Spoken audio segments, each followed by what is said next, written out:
Tinutukis ngayon ang isang tawan ng Bureau of Fire Protection na iligal umanong nagre-recruit na mga gustong maging bombero. Nasa frontline na balitang yan si Brian Castillo. Bit-bit ang arrest warrant. Nagtungo ang mga operatiba ng Quezon City Police District Criminal Investigation and Detection Unit sa headquarters ng Bureau of Fire Protection sa Agham Road, Quezon City. Ang pakay nila, arestuhin ang inirereklamong tauhan ng BFP na sangkot umano sa malawakang illegal recruitment. Pero pagdating sa opisina ng BFP, wala ang suspect. I-inform ko lang naman na may warrant yung isang kunya dati. Ang opisina muna ng BFP Personnel and Records Management ang tumanggap ng arrest warrant.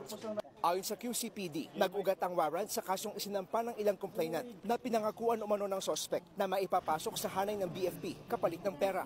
Dati raw naka-assign ng suspect na bombero sa training center ng BFP sa Calabarzon. Hindi pa malinaw kung magkano ang singil at kung gaano nakarami ang nagoyo niya. Ang malinaw, nahaharap ang suspect sa kasong large-scale illegal recruitment. Pinuntahan din ng mga pulis ang iba pang address na ginagamit ng suspect, gaya ng isang private daycare center at condominium na nakapangalan sa suspect. Wala yung address na yan, so meaning fictitious address yung ginamit niya.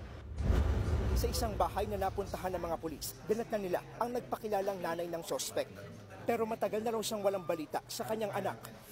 Wala pang pahayag ang Bureau of Fire Protection sa kasong kinasasangkutan ng tauhan nila. Kabilang sa inaalam ngayon ng mga pulis ay kung totoo ba ang impormasyong nakalabasan ng bansa ang suspect. Nagbabalita mula sa frontline, Brian Castillo, News 5.